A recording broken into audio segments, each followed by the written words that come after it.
Hey guys, tonight we begin with something a little nauseating. A time when the ocean was your prison and death was your constant companion. We're diving into what life was really like aboard medieval ships, where every breath of air was toxic and every meal might be your last. Forget the romantic tales of brave sailors and grand adventures Hollywood sold you. The truth is, you probably wouldn't survive your first sunrise at sea. So before you get comfortable, make sure to like this video if you enjoy learning about history's most miserable experiences, and subscribe for more content that'll make you grateful for modern life. Hit that notification bell too, because we're constantly uploading new stories about humanity's most uncomfortable moments.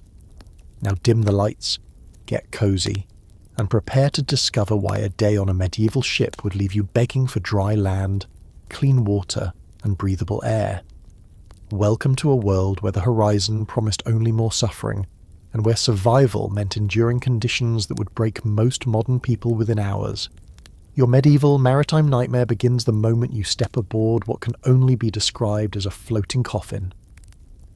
The ship that will be your home, your workplace, and quite possibly your tomb is a cramped wooden vessel that creaks and groans with every movement of the waves.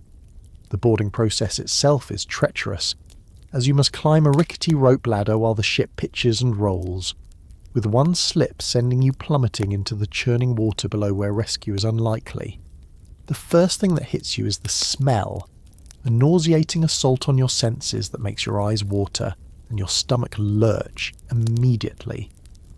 It's a revolting combination of human waste, rotting food, stagnant water, and unwashed bodies that have been confined together for weeks or months without any possibility of proper cleaning. This odour permeates every inch of the ship and clings to your clothes, your hair, and eventually becomes so embedded in your nostrils that you can taste it with every breath you take. The stench is layered and complex, with different odours competing for dominance.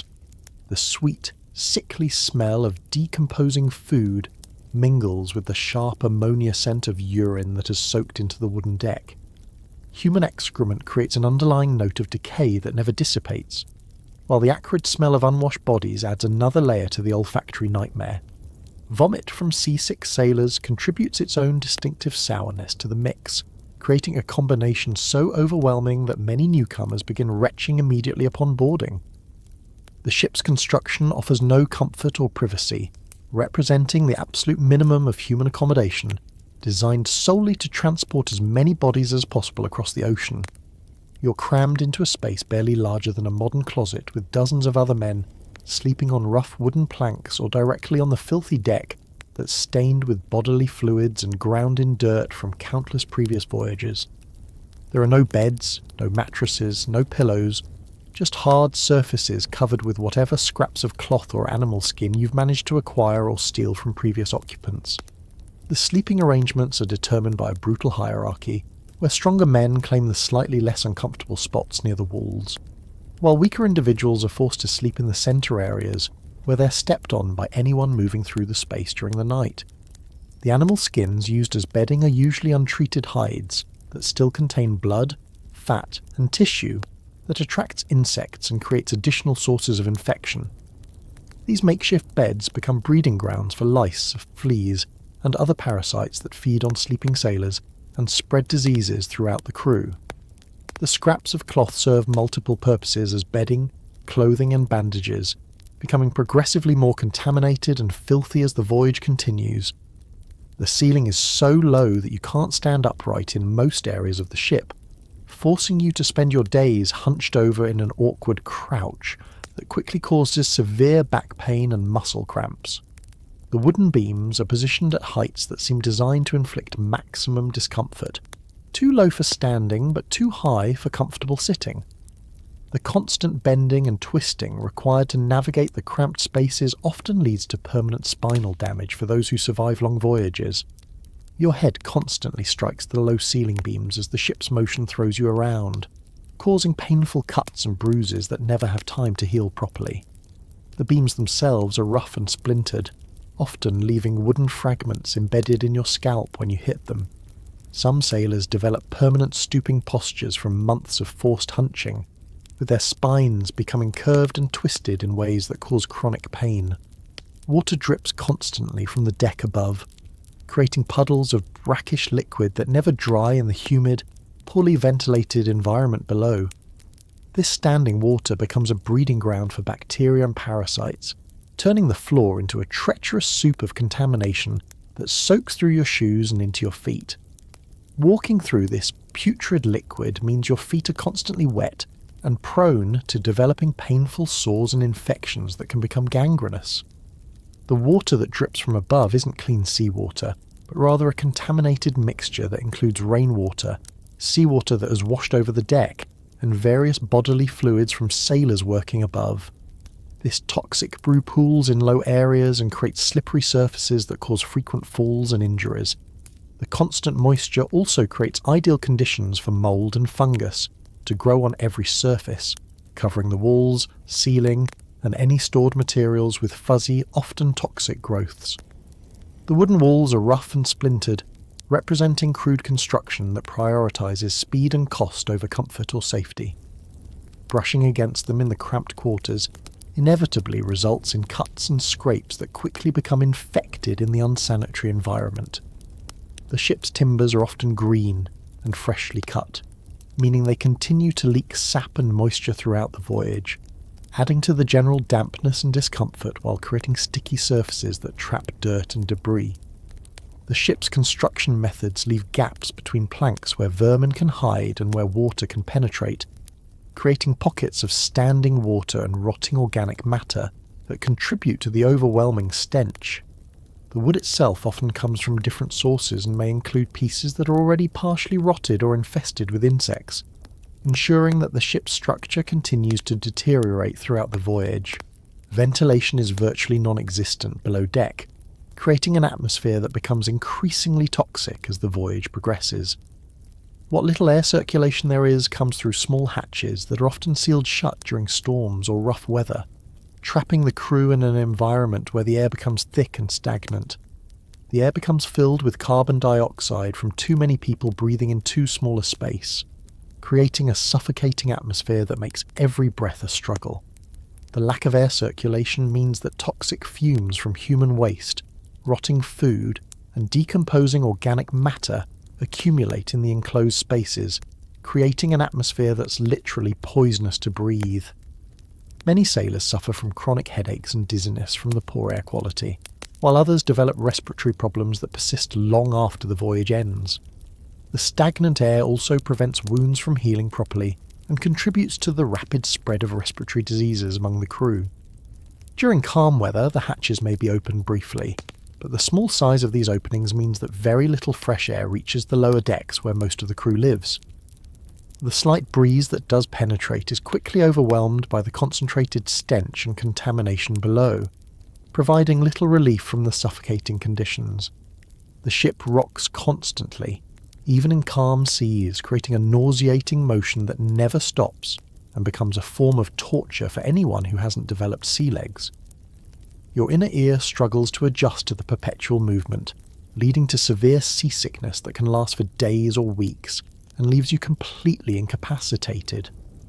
The combination of nausea, violent vomiting, and dehydration from seasickness weakens your body and makes you vulnerable to every other health hazard aboard the ship. The motion isn't just uncomfortable, it's actively dangerous, as the constant rolling and pitching can throw you against hard surfaces or cause you to lose your footing and fall. Many sailors are seriously injured by being thrown around during their first few days at sea, suffering broken bones, concussions, and internal injuries that receive no proper medical treatment. Seasickness creates a vicious cycle where the nausea prevents you from keeping food down, leading to malnutrition that makes the seasickness worse and delays your adjustment to shipboard life. The vomiting also contributes to the overall contamination of the living spaces, as sick sailors often can't reach the ship's rail in time and end up vomiting where they sleep and eat. Privacy doesn't exist in any form, creating a degrading and dehumanizing environment that strips away dignity and personal boundaries from the moment you board. Every bodily function must be performed in full view of your shipmates, from eating and sleeping to urination and defecation. The ship's latrine consists of a crude seat positioned over the side of the vessel, offering no protection from weather or privacy from other crew members. Using the ship's toilet facilities requires timing your bodily functions with the ship's motion to avoid being soaked by waves or thrown overboard by sudden movements. Many sailors develop severe constipation from trying to avoid using the exposed facilities, leading to additional health problems and discomfort. The lack of privacy also means that personal hygiene becomes impossible to maintain, contributing to the spread of disease and infection throughout the crew. The absence of privacy extends to every aspect of daily life, as there's nowhere to retreat for solitude or personal reflection. This constant exposure to other people creates psychological stress that adds to the physical hardships of shipboard life. Personal possessions must be guarded constantly, as theft is common in an environment where desperate men will steal anything of value. The ship's cargo holds are filled with supplies, trade goods and ballast stones that shift and move with the ship's motion, creating additional hazards as these heavy objects slide around unpredictably. These loose materials can crush anyone who gets in their way, and the sound of shifting cargo creates a constant rumbling and crashing that adds to the noise and stress aboard the ship. The cargo areas also harbour rats and other vermin that compete with the crew for food and spread disease throughout the ship. These pests multiply rapidly in the warm, humid conditions below deck, and their droppings contaminate food supplies and living areas. Rats carry fleas that transmit plague and other deadly diseases, making them a constant threat to everyone aboard. The ballast stones used to provide stability often shift during storms and can break through the ship's hull, if not properly secured. The movement of these heavy stones also damages cargo and creates openings where seawater can enter the ship, adding to the flooding and contamination problems that plague every voyage. Welcome to your floating prison, where every moment is a struggle for survival, and where the romantic notion of life at sea quickly dissolves into a nightmare of filth, disease, and constant misery. This vessel represents humanity's desperate attempt to cross vast oceans using primitive technology and minimal resources, with no consideration for the comfort, health, or dignity of the men whose labour makes the voyage possible. The men you'll share this floating hell with are not the noble sailors of maritime legend, but rather a collection of desperate souls who had few other options in life. Most of your shipmates are criminals fleeing justice, debtors escaping creditors, or simply men so poor that risking death at sea seemed preferable to certain starvation on land.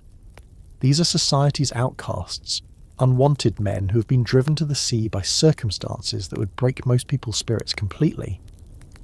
The recruitment process for medieval ships involves combing the worst parts of port cities for anyone desperate enough to sign on for a voyage that might kill them. Ship captains prowl taverns, prisons, and debtors' quarters looking for men who have nothing left to lose. Many crew members are literally dragged aboard while unconscious from drink, waking up at sea with no memory of agreeing to the voyage and no choice but to accept their fate. Some of your companions are murderers who chose exile at sea over execution on land. Others are thieves, rapists, and violent criminals who see the ship as a temporary refuge from the law. Their criminal backgrounds make them dangerous and unpredictable, as they are accustomed to using violence to solve problems and have little regard for human life. Many of your fellow crew members are diseased, carrying everything from scurvy and dysentery to more serious conditions like tuberculosis and syphilis. The confined quarters ensure that any infectious disease spreads rapidly throughout the ship, and within days of departure most of the crew will be suffering from some form of illness. The sick men continue working until they physically collapse, spreading their infections to everyone around them. Tuberculosis is particularly common among sailors, who develop the distinctive bloody cough that spreads the disease through respiratory droplets in the poorly ventilated spaces below deck. The infected men often cough up blood and tissue, spitting it onto the deck where others must walk and sleep. The disease slowly consumes their lungs, leaving them gasping for breath and growing progressively weaker until they die from respiratory failure. Syphilis creates visible symptoms that make infected crew members particularly repulsive to be around. Their skin develops painful sores and lesions that never heal properly, while their mental faculties deteriorate as the disease affects their nervous systems. Advanced syphilis causes personality changes, violent behaviour, and eventually complete madness that makes infected crew members dangerous to everyone around them. Scurvy affects nearly everyone on long voyages, causing teeth to fall out and old wounds to reopen. The disease progresses differently in each victim, with some developing massive bruises that cover their entire bodies, while others suffer from bleeding gums that make eating painful and speaking difficult. The smell of blood and rotting gums becomes another constant odour in the already nauseating environment below deck. Personal hygiene among the crew is non-existent, as there's no fresh water available for washing, and no privacy for personal care. Men go weeks or months without washing their bodies or changing their clothes, which become stiff with accumulated dirt, salt and bodily fluids.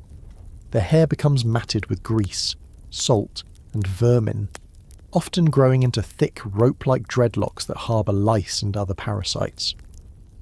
The accumulated filth on unwashed bodies creates a breeding ground for bacteria and parasites that cause skin infections, rashes and open sores. Some sailors develop thick layers of dirt and grime that actually protect their skin from further damage, but most suffer from constant irritation and infection. The skin becomes cracked and bleeding, providing entry points for additional infections. The smell emanating from the unwashed human bodies in the confined space is overwhelming and constant, adding another layer to the already nauseating atmosphere aboard the ship. Each man contributes his own distinctive odour to the collective stench, creating a smell so powerful that it can be detected from considerable distances when the wind is right. Clothing becomes so filthy and contaminated that it often disintegrates from the accumulated dirt and moisture. Many sailors end up partially or completely naked, their skin exposed to the harsh conditions and contaminated environment. The lack of proper clothing also makes them more vulnerable to injury and infection. Dental care is unheard of, and most crew members have rotting teeth that cause chronic pain and infection. The smell of decaying teeth adds another layer to the already nauseating odour aboard the ship, creating a sweet, sickly smell that mixes with all the other offensive odours. Many sailors have lost most of their teeth to scurvy or decay, making eating the already terrible food even more difficult and painful. Dental abscesses are common and often prove fatal when the infection spreads to other parts of the body.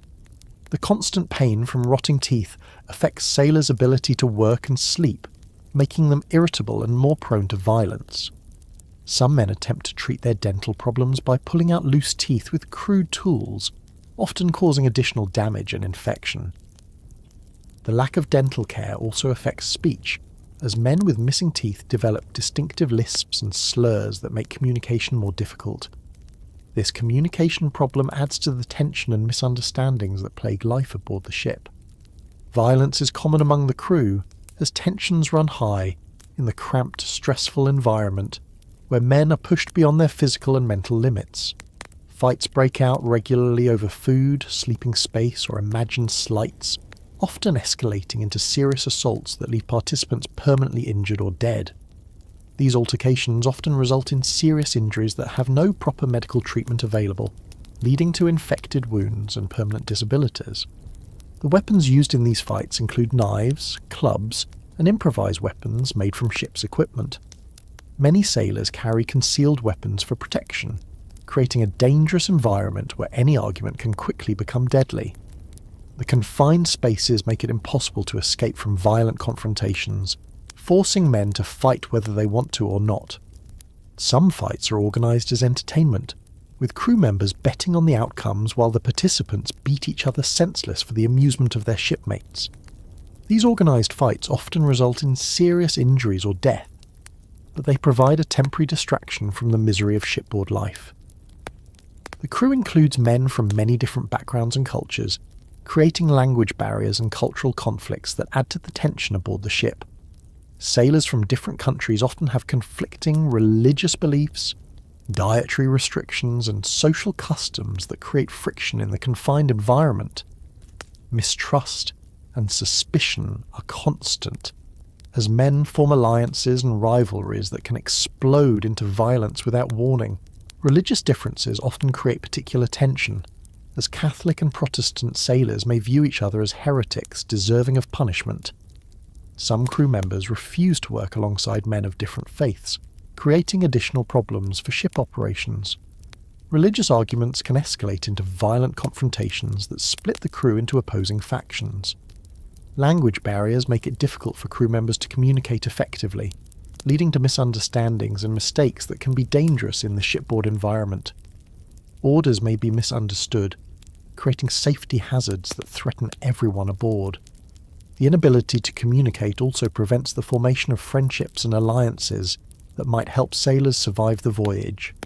Mental illness is widespread among long-term sailors, as the isolation, stress, and trauma of life at sea often drive men to madness. The combination of malnutrition, sleep deprivation, and constant stress creates conditions that would challenge anyone's mental stability. Some crew members talk to themselves constantly, carrying on conversations with imaginary companions or deceased friends and family members. Others become violent and unpredictable, attacking their shipmates without warning or provocation.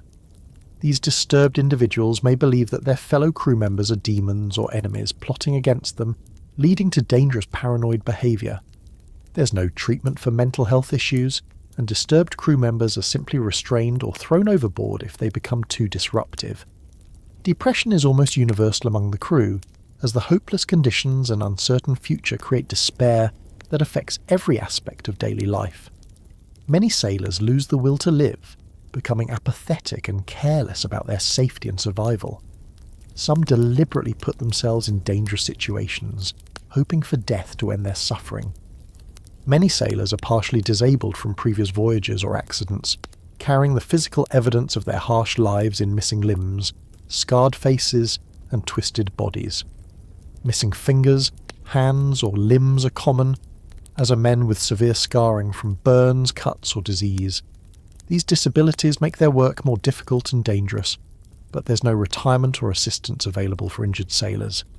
The amputations are usually crude affairs performed by ship surgeons with minimal skill and no anaesthesia. Many sailors have limbs that were sawed off with carpenter's tools, leaving rough stumps that never heal properly and cause chronic pain. The lack of prosthetics means that disabled sailors must adapt to performing their duties with whatever physical capabilities remain to them. Burn victims are common among sailors who have worked near cooking fires or in combat situations. Many have severe scarring that restricts their movement and causes chronic pain. Some sailors are blind in one or both eyes from accidents or violence, making their work more dangerous and difficult.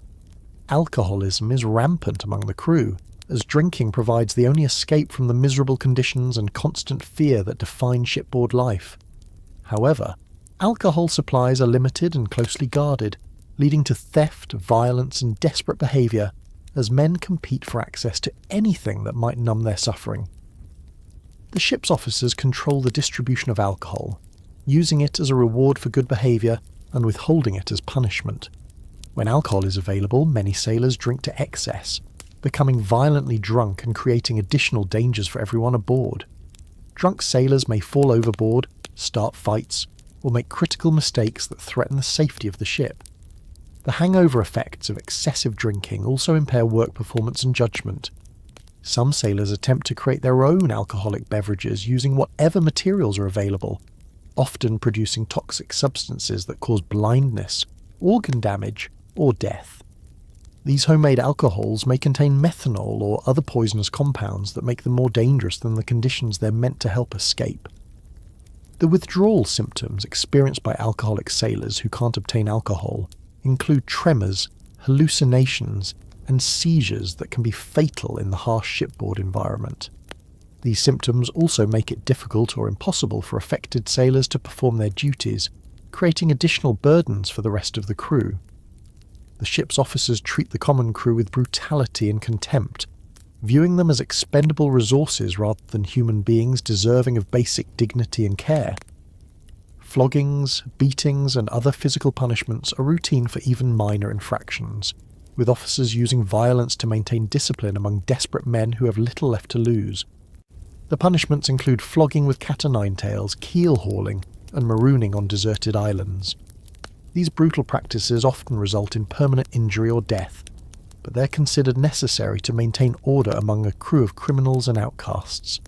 The constant threat of violence from both fellow crew members and superior officers creates an atmosphere of fear and desperation that affects every aspect of life aboard the ship.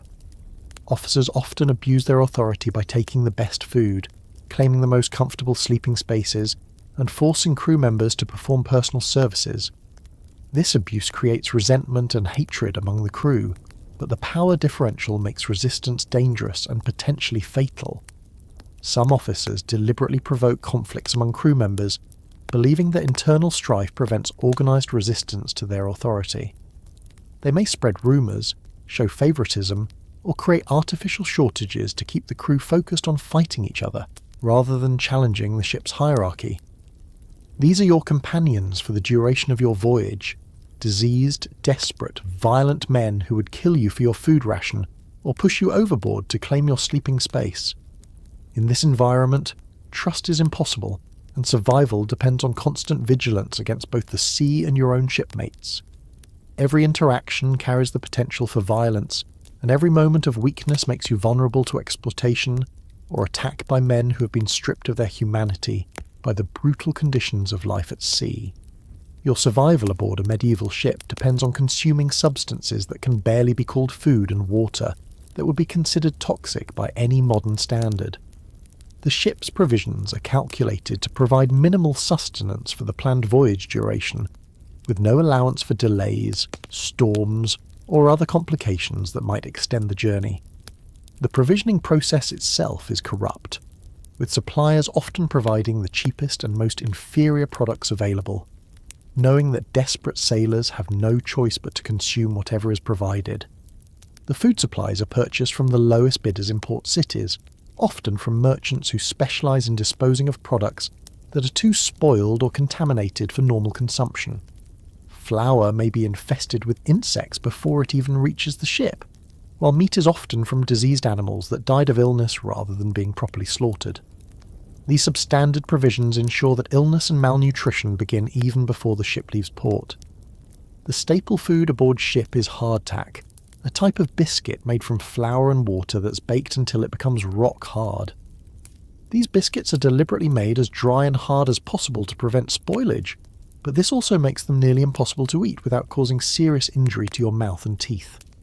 The hardtack is often so hard that it can be used as a weapon, and many sailors have broken bones when struck by these rock-like biscuits during fights. Attempting to bite into hardtack often breaks teeth or cuts the inside of your mouth on the sharp edges, creating painful wounds that become infected in the unsanitary environment aboard ship.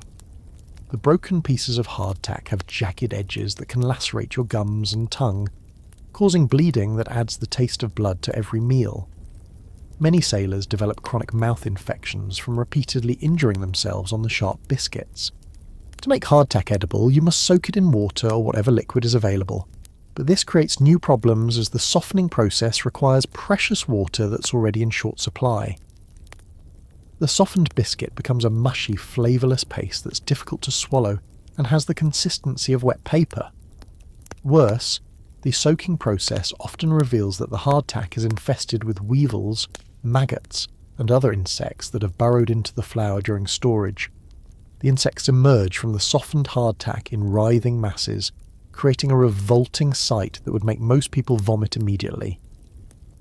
The weevils are particularly numerous, often comprising a significant portion of the biscuit's weight.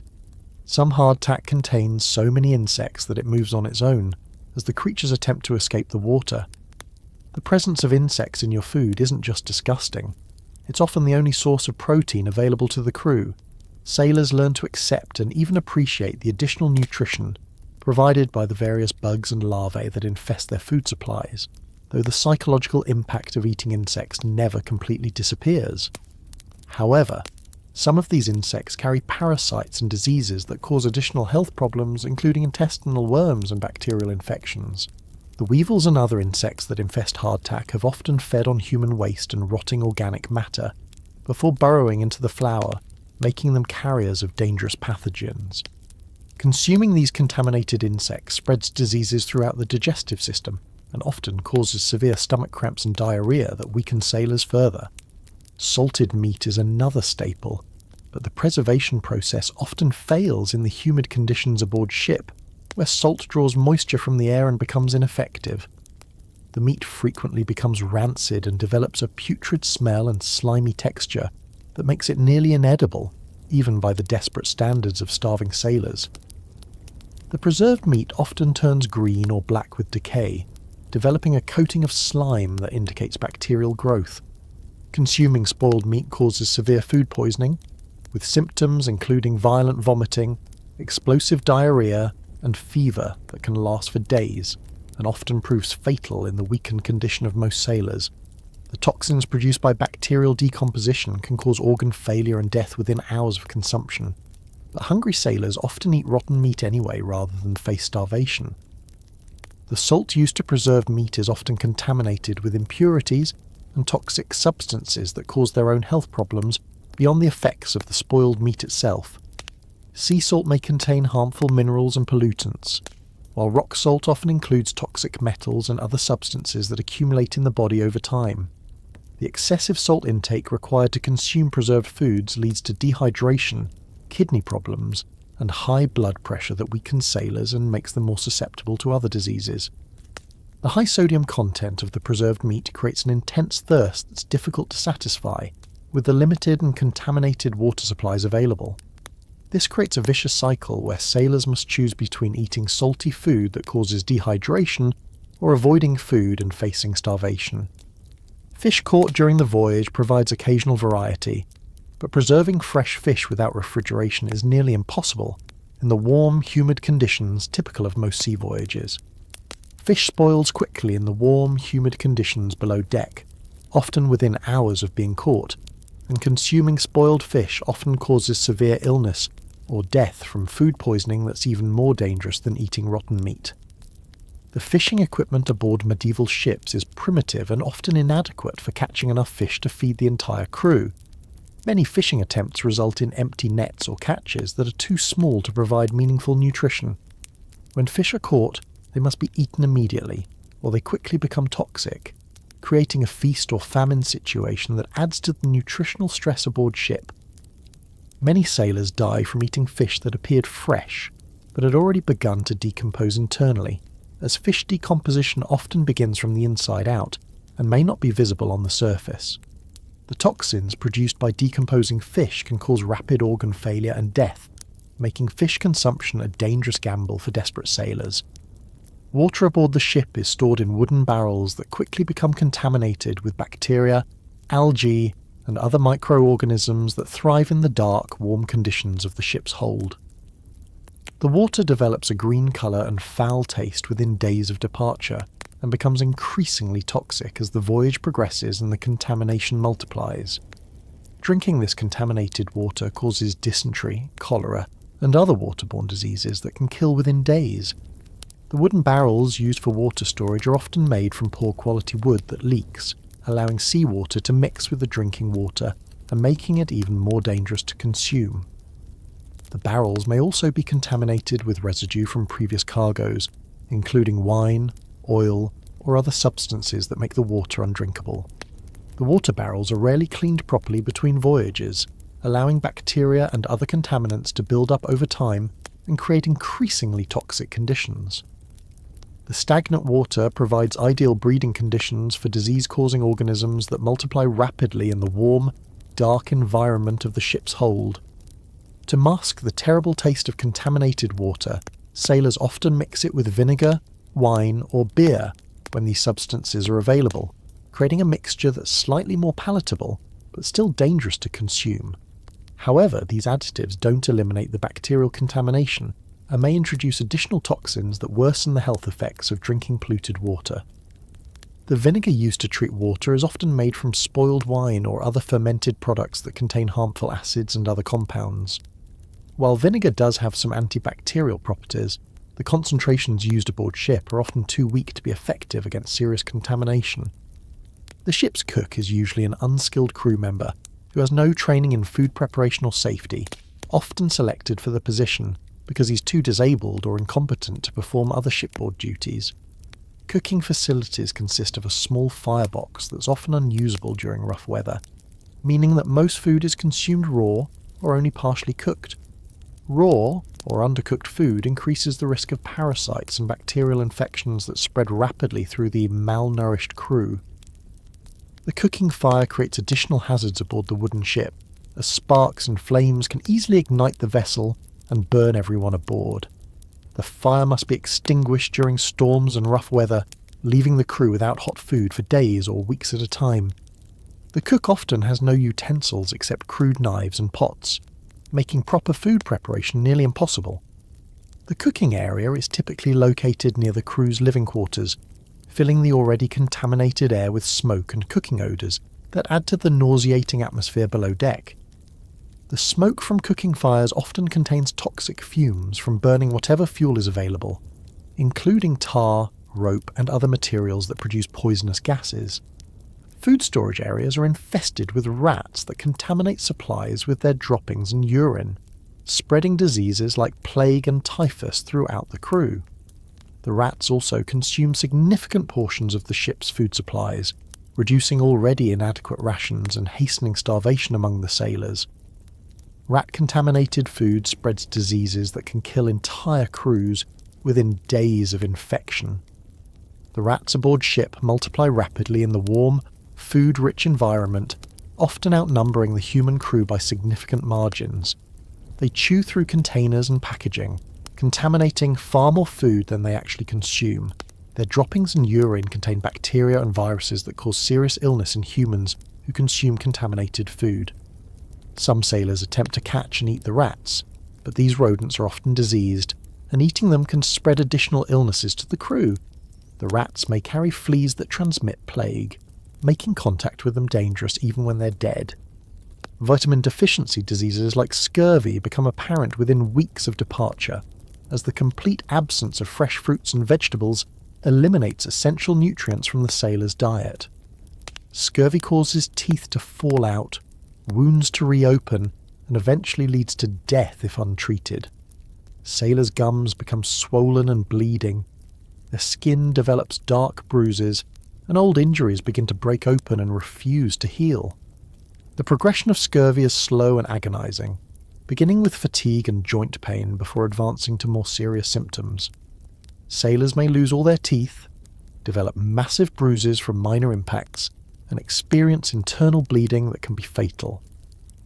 The disease also affects mental function, causing depression and confusion that make survival even more difficult. Other vitamin deficiency diseases also plague long voyages, including pellagra, beriberi, and night blindness that make sailors unable to perform their duties effectively.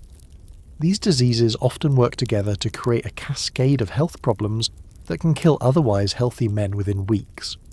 Meals are irregular and depend on weather conditions and the availability of cooking facilities, creating additional stress for sailors who never know when their next food will be available. During storms, the crew may go days without hot food, surviving only on whatever raw provisions they can access in the dangerous conditions below deck. Hunger becomes a constant companion, affecting judgment, strength, and the ability to perform essential shipboard duties. The irregular eating schedule disrupts normal digestive processes and can cause additional stomach problems even when food is available. Sailors may gorge themselves when food is plentiful, then suffer from severe hunger pangs when supplies run low. The psychological effects of constant hunger include irritability, depression, and impaired judgment that make sailors more prone to accidents and violence. Hungry men are more likely to take dangerous risks and make poor decisions that threaten the safety of the entire crew. The combination of inadequate nutrition, contaminated water, and unsanitary food preparation creates a cycle of illness and weakness that affects every member of the crew and makes recovery from any health problem nearly impossible. Your daily battle isn't just against the sea and weather, but against the very substances you must consume to stay alive. Every meal is a gamble that could result in food poisoning. Every drink of water risks infection, and the constant malnutrition weakens your body's ability to fight off the diseases and injuries that are inevitable aboard a medieval ship. Medical care aboard a medieval ship ranges from non-existent to actively harmful, ensuring that even minor illnesses often become fatal in an environment where proper treatment is impossible and ignorance masquerades as expertise. The ship's surgeon is typically a barber or butcher with no medical training, who treats everything from broken bones to deadly infections with the same crude tools and primitive techniques that often cause more harm than the original injuries. The ship's medical officer is usually selected not for his knowledge or skill, but simply because he owns a few sharp instruments and claims to have some experience with cutting flesh. Many ship surgeons are failed apprentices who are expelled from their trades for incompetence, while others are simply desperate men who lie about their qualifications to secure a position aboard ship. The results of their ministrations are predictably disastrous. The surgeon's education consists of folk remedies, superstitions and barbaric practices that have no basis in medical science. He may believe that diseases are caused by evil spirits, bad air, or imbalances in bodily humours, leading to treatments that are not only useless but actively dangerous. His diagnostic methods involve examining the colour of urine, feeling for imaginary lumps, and interpreting symptoms according to astrological charts. Scurvy is the most common disease aboard long voyages, caused by the complete absence of fresh fruits and vegetables in the ship's diet. The symptoms begin with fatigue and joint pain that sailors initially dismiss as normal consequences of their hard labour, but the disease quickly progresses to bleeding gums, loose teeth, and skin that bruises at the slightest touch. The progressive nature of scurvy means that by the time obvious symptoms appear, the damage to the body is already severe and often irreversible. As scurvy advances, old wounds reopen and refuse to heal, creating oozing sores that never close properly and often become infected with additional bacteria. New injuries become infected immediately because the body has lost its ability to fight off even minor infections. The victim's gums become so swollen and tender that eating becomes agonizing even when food is available. Teeth fall out one by one, often while the victim is trying to eat, mixing blood and bone fragments with whatever food they're trying to consume. The skin changes associated with scurvy are particularly horrifying, as dark bruises appear spontaneously and spread across the body like growing stains. These bruises indicate internal bleeding that can't be controlled, and they often appear in patterns that make victims look as though they've been beaten severely. Eventually the victim dies from internal bleeding or organ failure, as their body literally falls apart from the inside. Dysentery spreads rapidly through the crew due to contaminated water and poor sanitation, creating a cycle of infection that's impossible to break in the confined environment of the ship. The disease causes severe diarrhea, dehydration and abdominal pain that can incapacitate victims for weeks while they slowly waste away. The constant diarrhea quickly dehydrates victims, but the contaminated water supply offers no safe way to replace lost fluids. The bloody diarrhea characteristic of dysentery creates additional contamination throughout the ship, as victims often can't reach the ship's crude toilet facilities in time. The watery stools mix with the standing water below deck, creating a toxic soup that spreads the infection to anyone who comes into contact with it. Many sailors die from dehydration, an electrolyte imbalance caused by constant diarrhea, while others survive but remain permanently weakened by the ordeal. The abdominal cramping associated with dysentery is so severe that victims often can't straighten up or walk normally. They may spend days curled up in agony, unable to eat or drink anything without triggering another bout of violent diarrhea. The combination of pain, dehydration, and malnutrition often drives victims to madness before it kills them. Typhus is transmitted by lice that infest every crew member and spread easily in the crowded, unsanitary conditions below deck where men are packed together like cargo. The disease begins with high fever and severe headaches that make victims delirious and unable to perform their duties. The fever often reaches dangerous levels that can cause brain damage or death from hypothermia alone. As typhus progresses, victims develop a characteristic rash that covers their entire body with red spots that eventually turn black as blood vessels rupture under the skin. The disease then progresses to delirium, organ failure and death within days of the onset of symptoms. There's no treatment available, and infected crew members are often thrown overboard while still alive to prevent the disease from spreading further, though this cruel practice rarely prevents the inevitable spread of the infection. The lice that transmit typhus are so numerous aboard ship that every crew member is constantly scratching and clawing at their skin, creating open wounds that provide additional entry points for infection. The itching is so intense that men scratch themselves bloody, often tearing their skin open with their fingernails and creating secondary infections on top of the primary disease. Tuberculosis thrives in the poorly ventilated, crowded conditions aboard ship, where men sleep in close contact and share the same contaminated air for months at a time. Infected crew members cough constantly, spreading the disease through respiratory droplets that contaminate the air everyone breathes. The characteristic bloody cough of tuberculosis creates a fine mist of contaminated blood that settles on surfaces throughout the ship. The disease causes progressive lung damage that makes breathing increasingly difficult, forcing victims to gasp for air even during rest.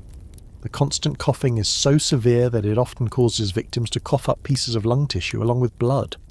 Weight loss is dramatic and rapid, as the disease consumes the body's resources and makes eating painful and difficult. Tuberculosis victims often develop night sweats so severe that they soak their bedding completely, creating additional moisture and contamination in the already damp conditions below deck. The disease causes eventual death from respiratory failure or secondary infections, as the damaged lungs become unable to provide adequate oxygen to the body.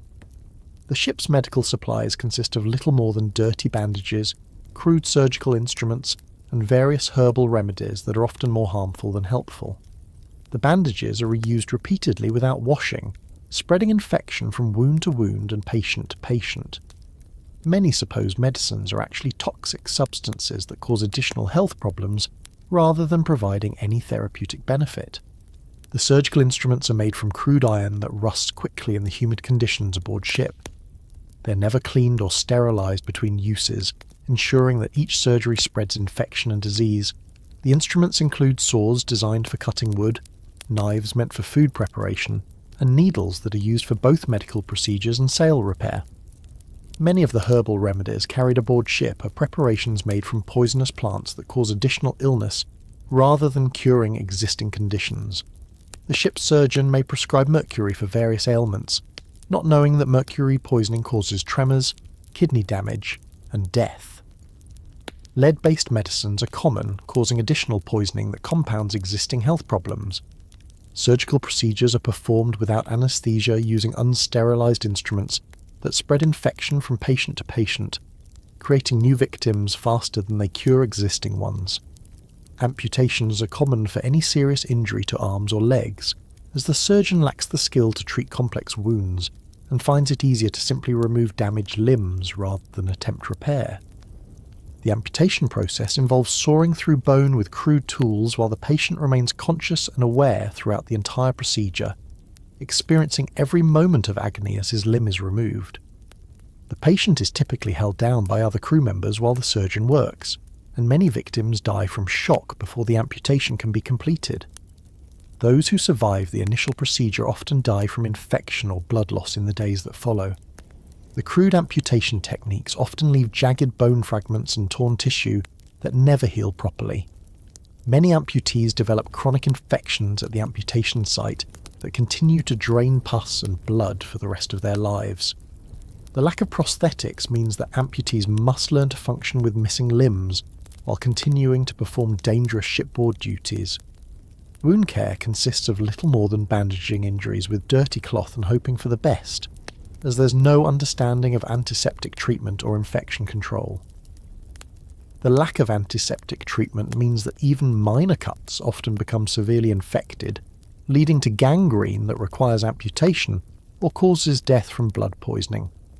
The bandages used are typically strips of cloth torn from clothing or sail material that's contaminated with salt water, dirt, and bodily fluids. These dirty bandages often introduce additional bacteria into wounds, making infections worse rather than better. The bandages are left in place for days or weeks without changing, allowing infections to fester and spread. Many wounds become infested with maggots that feed on the dying tissue, creating additional disgust and psychological trauma for victims. While maggots sometimes help clean wounds by eating dead tissue, They can also spread infection and cause additional tissue damage. The sight of maggots crawling in and out of wounds often drives victims to madness. Broken bones are set without proper alignment or immobilization, often resulting in permanent deformity and disability that makes victims unable to work effectively. Many sailors who survive bone fractures are left with shortened or twisted limbs that make it difficult or impossible to perform their shipboard duties. The crude bone-setting techniques often involve simply forcing broken bones into approximate alignment and hoping they heal properly.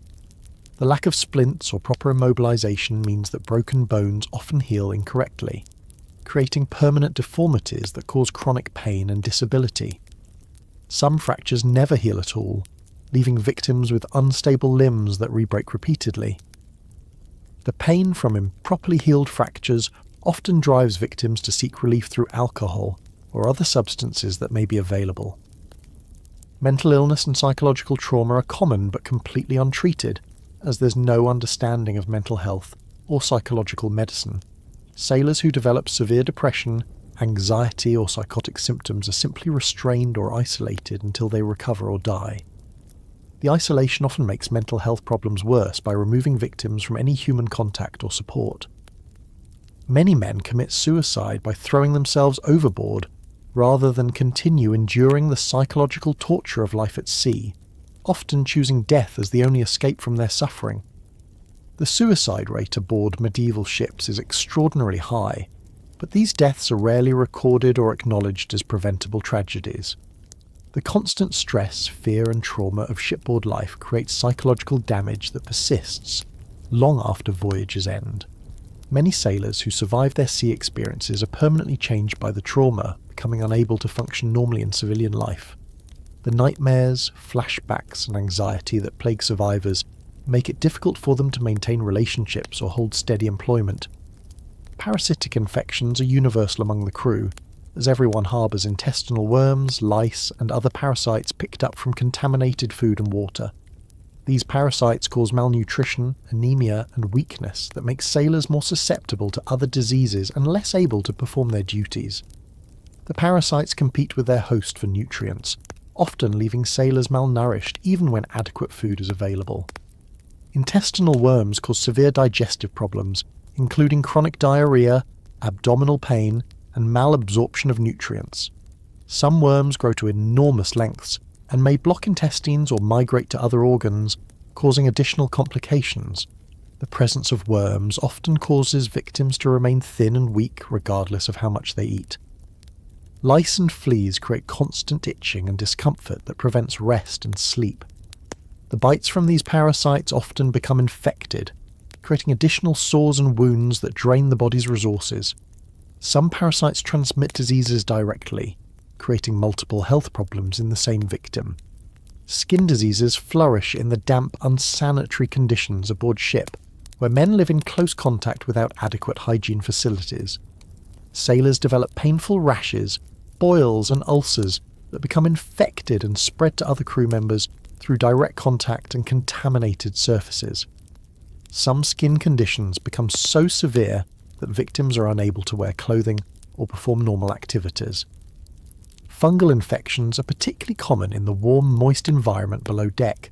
These infections cause itching, burning and painful cracking of the skin that provides entry points for bacterial infections. The fungal infections often spread to cover large areas of the body, creating painful sores that never heal properly. Boils and abscesses are common and often grow to enormous sizes before they burst and drain. The pus from these infections contaminates surfaces and spreads disease to other crew members. Some boils become so large that they interfere with movement and make it impossible to perform normal duties. Respiratory infections spread rapidly in the crowded, poorly ventilated spaces below deck, where contaminated air circulates continuously among the crew. What begins as a simple cold quickly becomes pneumonia or other serious lung infections that can be fatal in the weakened, malnourished sailors. The constant coughing and wheezing of sick crew members makes sleep difficult for everyone aboard the ship and ensures that respiratory diseases spread to every person in the confined space. The poor air quality below deck creates ideal conditions for respiratory diseases to thrive and spread. The air is thick with moisture, human breath, and various contaminants that irritate the lungs and make breathing difficult even for healthy individuals. Respiratory infections often become chronic, lasting for the entire voyage and permanently damaging victims' lung function.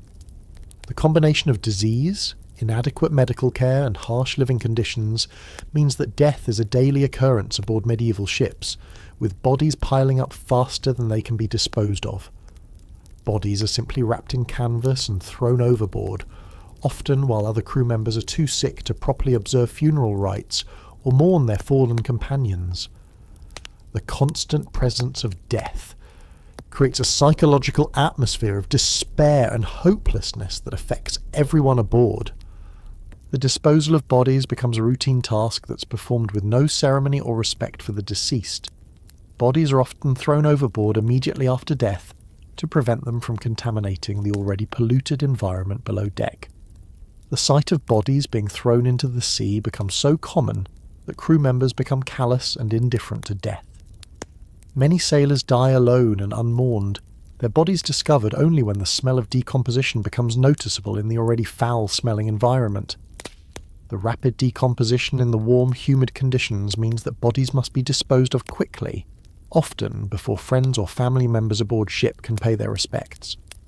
Your working day aboard a medieval ship begins before dawn and continues until well after sunset, with no regard for your physical condition, the weather, or your need for rest. Every task is performed in dangerous conditions that can result in serious injury or death, while the constant motion of the ship makes even simple activities hazardous and exhausting. The ship operates on a schedule determined by wind, weather, and the captain's whims, with no consideration for human limitations or basic needs. The wake-up call comes while you're still exhausted from the previous day's labour, often after only a few hours of fitful sleep in the cramped, uncomfortable conditions below deck. There's no gentle awakening. Sailors are roused by shouting officers, kicks from booted feet, or buckets of cold seawater thrown over sleeping men. Those who don't respond immediately to the wake-up call face immediate punishment that can include beatings or reduced food rations. The transition from sleep to full labour is immediate and jarring, as there's no time allowed for adjustment or preparation. You must go from unconsciousness to performing dangerous, physically demanding tasks within minutes, often while still disoriented and unsteady from inadequate rest. This abrupt transition contributes to accidents and injuries, as sailors attempt to perform complex tasks while their minds and bodies are still recovering from sleep. Raising and lowering the massive sails requires coordinated effort from the entire crew, pulling on heavy ropes that can snap without warning and send men tumbling to the deck or into the sea. The ropes are thick, rough hemp that tears at your hands with every pull, creating deep cuts and abrasions that become infected in the contaminated environment aboard ship.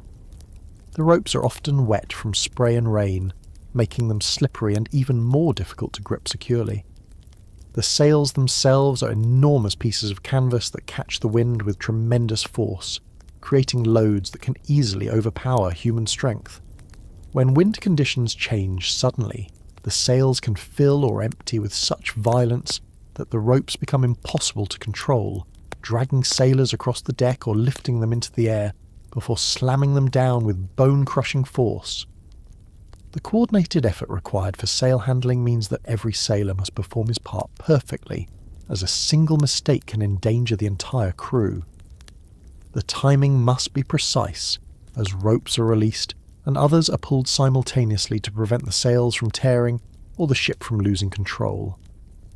The constant shouting of orders creates a chaotic environment where misunderstandings can have fatal consequences. The rope burns caused by handling wet, rough hemp create permanent damage to sailors' hands, leaving them with thick calluses, deep scars, and sometimes missing fingers where ropes have torn away flesh and bone. The pain from these injuries never fully heals, as new rope burns are inflicted daily on top of existing wounds, creating a cycle of damage and infection that gradually destroys the hands completely. Climbing the rigging to adjust sails or make repairs requires ascending swaying rope ladders, while the ship pitches and rolls in the waves, often in high winds and dangerous weather conditions. The rigging consists of rough hemp ropes that become slippery when wet and may break without warning under the stress of wind and weather. One slip or moment of weakness can send you plummeting to the deck, below, or into the ocean, with little chance of rescue if you fall overboard. The climbing must often be performed at night or in storms when visibility is poor and the ship's motion is most violent. Sailors must feel their way up the rigging in darkness, trusting to memory and experience while waves crash over the deck below and wind threatens to tear them from their precarious handholds.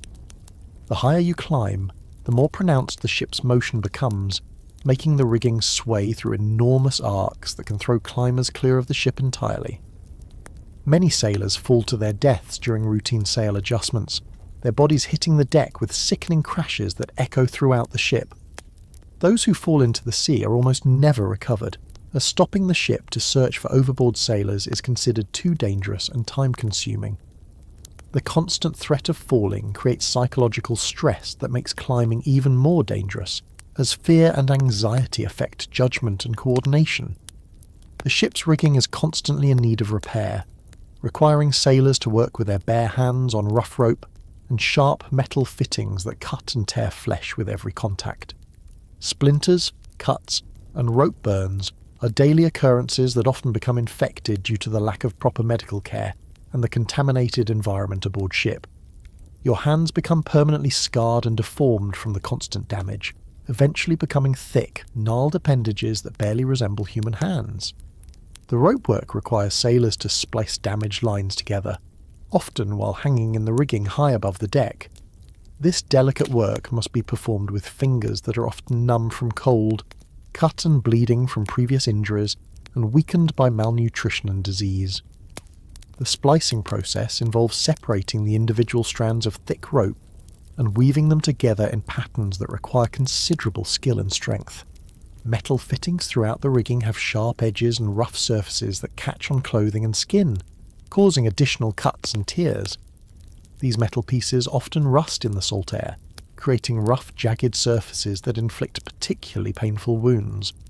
The rust from these fittings contaminates cuts and scrapes, often leading to serious infections that can result in blood poisoning or gangrene. Pumping water from the ship's bilge is a never-ending task, as medieval ships leak constantly through their wooden hulls that expand and contract with changes in temperature and humidity. The bilge water is contaminated with human waste, rotting food, and other toxic substances that create a poisonous environment in the lowest parts of the ship. Extended exposure to bilge water causes serious skin problems and respiratory issues that can permanently damage health. The pumping operation requires sailors to work in the deepest, most contaminated part of the ship, often in water that reaches their waist or chest. The bilge pump is a crude device that requires enormous physical effort to operate, with sailors taking turns at the pump handles for hours at a time. The pumping motion is repetitive and exhausting, quickly causing muscle fatigue and joint pain that worsens throughout the shift. The bilge water contains a toxic mixture of seawater, human waste, vomit, spoiled food, and decomposing organic matter that creates a smell so overwhelming it causes immediate nausea and retching. Prolonged exposure to these fumes causes respiratory problems, headaches, and dizziness that can lead to accidents and injuries. The toxic vapours from the bilge also contaminate the air throughout the lower parts of the ship. Working in the bilge means constant contact with contaminated water that causes severe skin irritation, chemical burns, and infections. The toxic mixture eats away at clothing and leather, leaving sailors partially naked and vulnerable to additional exposure. Many sailors develop chronic skin conditions from bilge exposure that never fully heal and cause constant pain and discomfort. Loading and unloading cargo requires moving heavy objects in cramped spaces, while the ship moves unpredictably, creating a dangerous environment where injuries are common and often severe. Crushed fingers, broken bones, and back injuries are common as sailors struggle to control heavy barrels, crates, and other cargo that can shift suddenly and cause serious harm. The cargo loading process often takes place in port cities, where additional hazards include contaminated dock water and criminal activity. The cargo itself may consist of dangerous or toxic materials, that create additional health hazards for the sailors handling them. Barrels may contain corrosive chemicals, poisonous substances, or materials that give off toxic fumes. Many sailors are injured by contact with dangerous cargo materials, suffering chemical burns, poisoning, or respiratory damage from exposure to hazardous substances.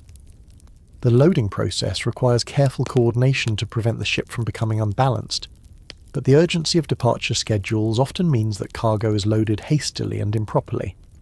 Poorly secured cargo can shift during the voyage, potentially damaging the ship's hull or crushing sailors who happen to be in the wrong place when heavy objects break loose. Maintenance of the ship's wooden hull involves scraping off barnacles and other marine growth that accumulates below the waterline, work that must be performed while hanging over the side of the ship on ropes. This maintenance is essential to prevent the marine growth from slowing the ship or damaging the hull, but it exposes workers to the constant risk of falling into shark-infested waters or being crushed between the ship and a dock or other vessel. The scraping work is performed with crude metal tools that often slip on the wet, slimy surface of the hull, causing injuries to the workers and sometimes dropping tools into the water where they're lost forever. The barnacles and other marine growth have sharp edges that cut hands and arms as sailors work to remove them, creating wounds that are immediately contaminated with seawater and marine bacteria. Working over the side of the ship means being suspended by ropes that may be old, worn, or damaged, with the constant possibility of rope failure that would result in drowning. The workers are often splashed by waves and soaked with spray that makes their work more difficult and dangerous.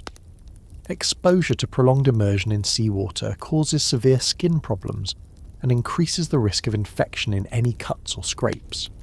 Navigation duties require taking astronomical observations with crude instruments while standing on the constantly moving deck, trying to measure the positions of stars and sun with devices that require steady hands and stable platforms. The lack of accurate navigation tools means that ships often become lost, extending voyages far beyond their planned duration and exhausting food and water supplies before reaching their destinations. The navigation instruments are primitive and often inaccurate, requiring considerable skill and experience to use effectively. The astrolabe and other devices must be held steady while the ship pitches and rolls, making accurate measurements extremely difficult. Small errors in navigation can result in the ship being hundreds of miles off course, with potentially fatal consequences for everyone aboard. The navigator must work in all weather conditions, often taking observations during storms when the instruments are difficult to see and even more difficult to use accurately. Rain, spray, and fog can make observations impossible for days at a time, forcing the ship to sail blindly without knowing its position or direction. Cooking and food preparation take place in dangerous conditions near open fires that can easily spread and burn the entire wooden ship, creating a constant fire hazard that threatens everyone aboard. The cook must work in a cramped galley that fills with smoke and toxic fumes from burning fuel, while trying to prepare edible meals from spoiled and contaminated ingredients. The cooking area is typically located in one of the most confined parts of the ship, with little ventilation and no escape route if fire breaks out. The cooking fire must be carefully tended to prevent it from spreading, but the ship's motion often causes flames to flare up unexpectedly, or causes burning materials to fall onto combustible surfaces. The cook must work close to the fire, exposing himself to burns and smoke inhalation, while trying to control pots and cooking implements that can spill scalding contents when the ship moves suddenly. The fuel used for cooking fires often consists of whatever combustible materials are available, including tar, rope, and other substances that produce toxic smoke when burned. Prolonged exposure to these fumes causes respiratory problems and may result in poisoning from inhaling chemical vapours. The smoke from cooking fires adds to the already contaminated air below deck. Watch duties require staying alert and vigilant for hours at a time, often during storms or at night when visibility is poor and the danger of accidents is highest. Falling asleep on watch can result in severe punishment or death, but the exhausting conditions make staying awake extremely difficult. Many sailors are injured or killed due to accidents that occur when watchmen fall asleep at their posts, allowing the ship to drift into danger. The watch stations are typically located in the most exposed parts of the ship, where guards are subjected to wind, rain and spray while trying to maintain their vigilance. The constant exposure to harsh weather conditions causes frostbite, hypothermia and other cold-related injuries during winter voyages. The isolation of watch duty also creates psychological stress that can lead to hallucinations and other mental health problems. Watchmen must be able to identify potential threats in conditions of poor visibility, distinguishing between harmless objects and dangerous hazards that could threaten the ship. The strain of trying to see clearly in darkness or fog often causes eye problems and headaches that affect performance and increase the risk of missing important dangers. Cleaning the ship involves scrubbing decks with harsh chemicals and abrasive materials that cause skin damage and respiratory problems that can be permanent and disabling. The cleaning solutions used are often toxic and can cause chemical burns when they come into contact with skin or are inhaled in the poorly ventilated spaces below deck. The cleaning process is constant and never-ending, as the contaminated environment requires continuous maintenance. The cleaning materials include lye, vinegar, and other caustic substances that eat away at skin and clothing while supposedly cleaning the contaminated surfaces of the ship. Prolonged contact with these chemicals causes severe burns, scarring, and permanent damage to skin and respiratory systems. The fumes from cleaning chemicals add to the toxic atmosphere below deck. The scrubbing work requires sailors to kneel on hard wooden decks for hours at a time, causing knee damage and back problems that become permanent disabilities. The repetitive motion of scrubbing creates joint problems and muscle damage that worsens over time and affects the ability to perform other shipboard duties. Emergency repairs during storms require working in extremely dangerous conditions with tools that can become deadly projectiles in high winds, creating situations where the repair work is often more dangerous than the damage being repaired. Sailors must make critical repairs while being battered by waves and wind, with no safety equipment to prevent them from being swept overboard by the violent conditions. The repairs often involve working with sharp tools and heavy materials while the ship pitches and rolls violently, making it difficult to maintain balance or control over equipment. Tools can be torn from workers' hands by sudden gusts of wind, becoming dangerous projectiles that can injure or kill other crew members. The urgency of emergency repairs often forces sailors to take risks that they would normally avoid. Working on deck during storms means constant exposure to waves that can wash sailors overboard without warning. The deck becomes slippery and treacherous, making movement dangerous and increasing the risk of falls and injuries. The noise of the storm makes communication difficult, leading to misunderstandings and coordination problems that can result in accidents.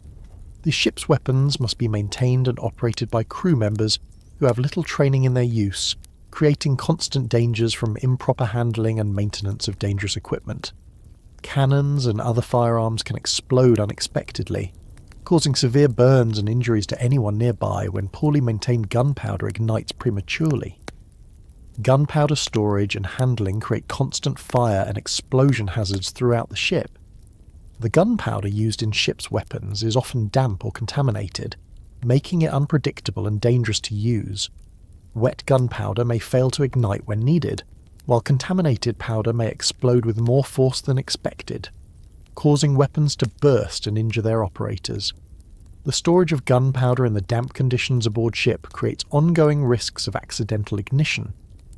Weapons maintenance requires cleaning and repairing equipment that can malfunction and cause serious injuries. Cannonballs and other ammunition are heavy and can crush fingers or feet if dropped or mishandled.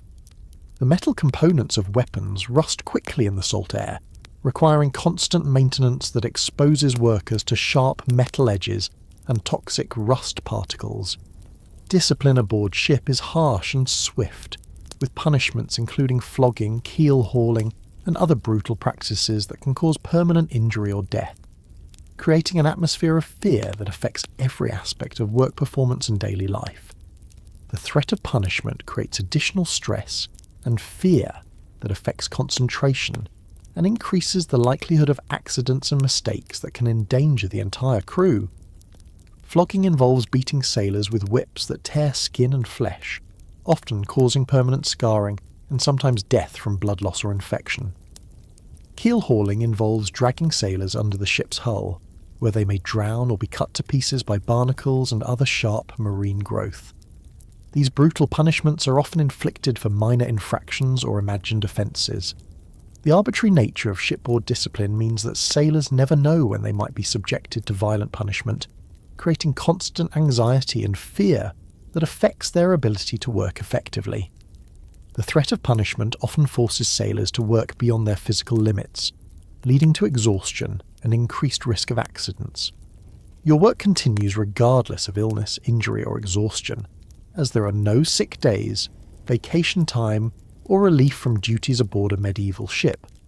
Even seriously injured or ill sailors are expected to continue working until they physically collapse or die at their posts, creating conditions where minor injuries and illnesses become serious disabilities or fatal conditions. Sailors who become too sick or injured to work are often thrown overboard to prevent them from consuming food and water that could be used by more productive crew members. This brutal practice creates additional fear and stress among the crew, as everyone knows that becoming unable to work means certain death. The constant work in dangerous conditions means that injuries accumulate over time, creating a cycle of damage and disability that eventually makes sailors unable to perform their duties effectively. The lack of rest and recovery time prevents healing and ensures that minor injuries become permanent disabilities that affect sailors for the rest of their lives. Sleep aboard a medieval ship is a luxury that's rarely achieved, as the combination of cramped quarters, constant noise, and uncomfortable conditions makes real rest nearly impossible for anyone seeking even minimal comfort or relief from the day's ordeal. Your sleeping space is typically a section of hard wooden deck that you share with several other men, with no mattress, pillow, or blanket, to provide comfort or warmth in an environment designed to transport cargo rather than accommodate human needs.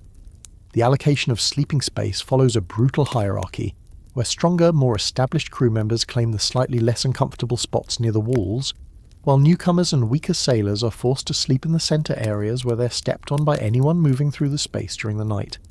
The competition for sleeping space can lead to violence, as desperate men fight over inches of deck space that might provide marginally better conditions. Your designated sleeping area is barely wider than your body, and often shared with men whose diseases, injuries and personal hygiene problems make them unbearable companions. The wooden deck is rough and splintered, with raised seams and protruding nails that dig into your body throughout the night. The planks are warped and uneven, creating pressure points that cause pain and numbness in whatever parts of your body come into contact with them. The ship never stops moving, creating a constant rolling and pitching motion that makes sleep difficult even for experienced sailors who have spent years trying to adapt to the perpetual movement. The movement can be violent during storms, throwing you against walls and other crew members throughout the night with enough force to cause serious injuries. Many sailors suffer from chronic sleep deprivation that affects their judgment and ability to perform dangerous shipboard duties, creating a cycle where exhaustion leads to accidents that cause additional injuries and stress. The rolling motion of the ship means that you're constantly sliding across the deck as the vessel tilts from side to side, often colliding with other sleeping sailors or being thrown against the walls with painful impact. During rough weather, the ship's motion becomes so violent that sleep becomes impossible, as you're thrown around like cargo with no way to maintain a stable position. Some sailors attempt to wedge themselves into corners or against fixed objects to prevent being thrown around by the ship's motion, but these positions often cause muscle cramps and joint pain that make rest even more elusive. The constant motion also triggers seasickness in many sailors, causing them to vomit repeatedly throughout the night and contaminating the already foul sleeping areas. Noise aboard the ship is constant and varied, including the creaking of wooden timbers under stress, the snapping of sails and rigging as they catch and release wind, the shouts of crew members on watch duty, and the sound of waves hitting the hull with varying intensity.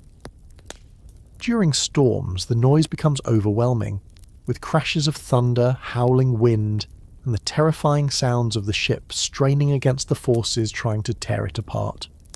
The wooden hull and deck create a resonating chamber that amplifies every sound, from footsteps on the deck above to conversations taking place in distant parts of the ship.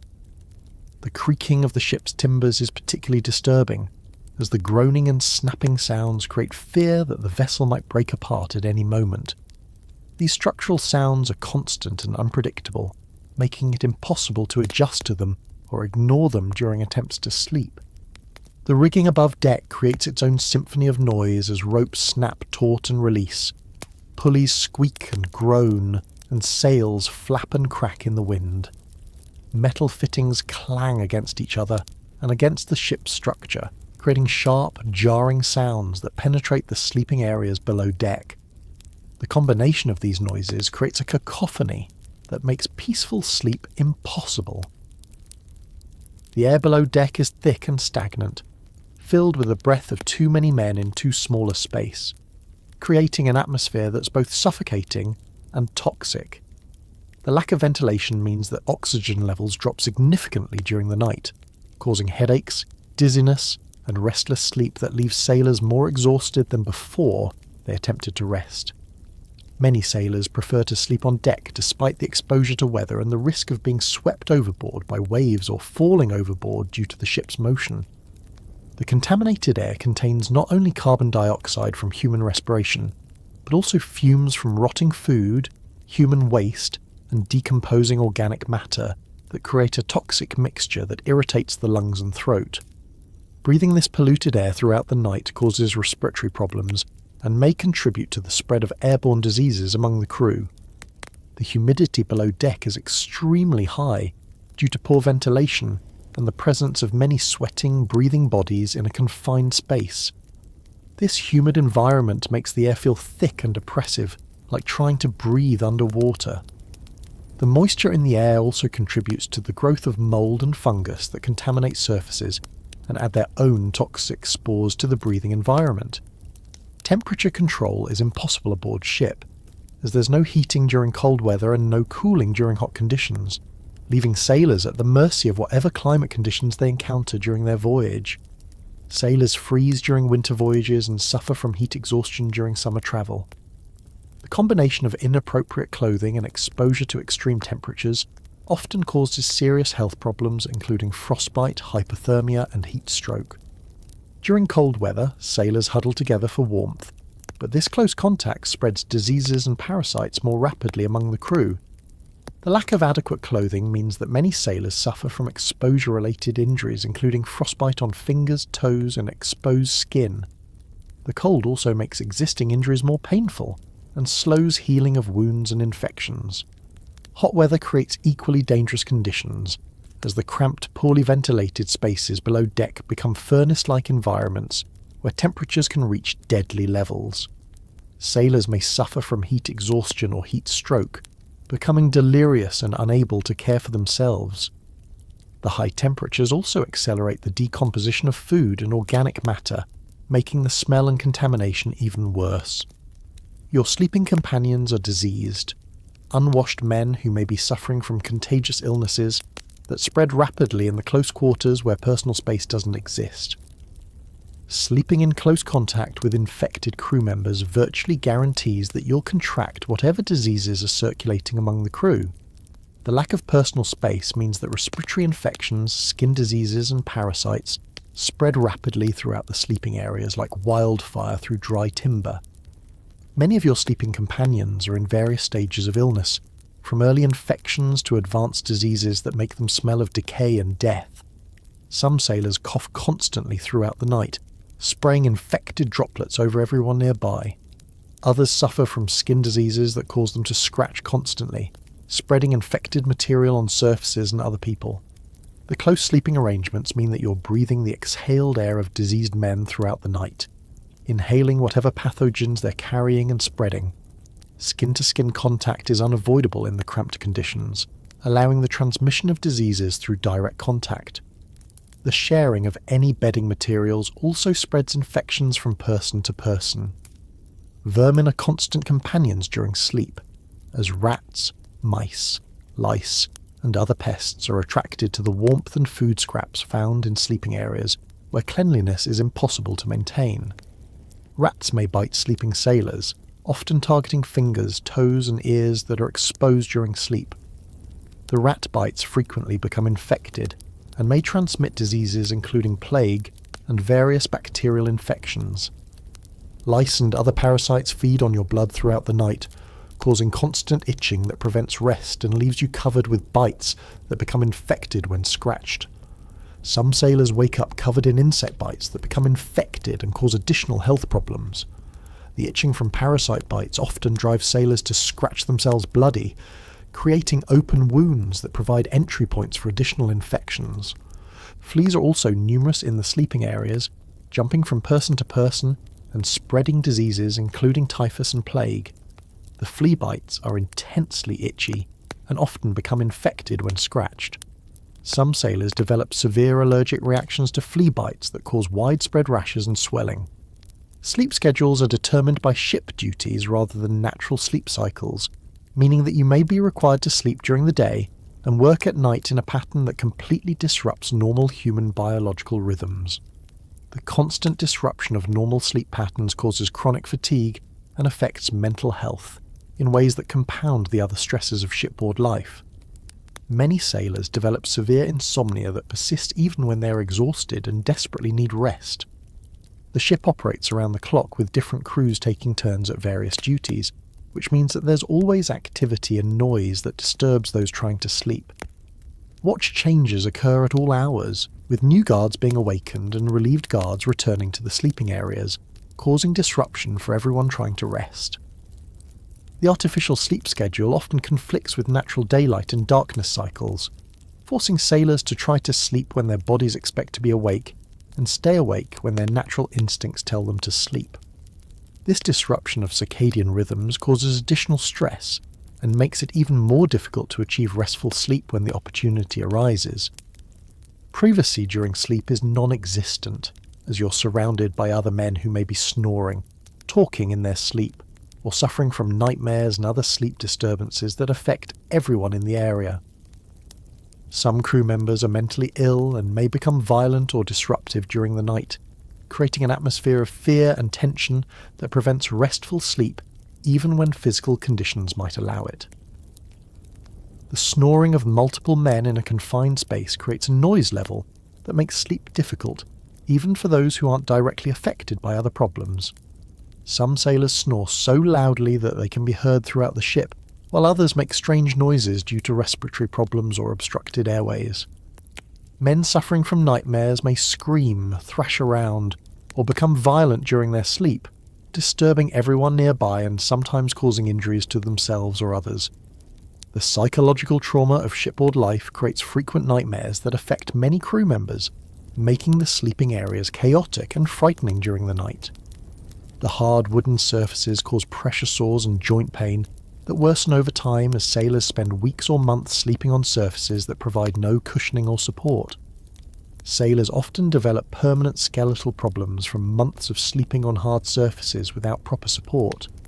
The pain from these conditions makes sleep even more difficult and creates chronic health problems that persist long after the voyage ends.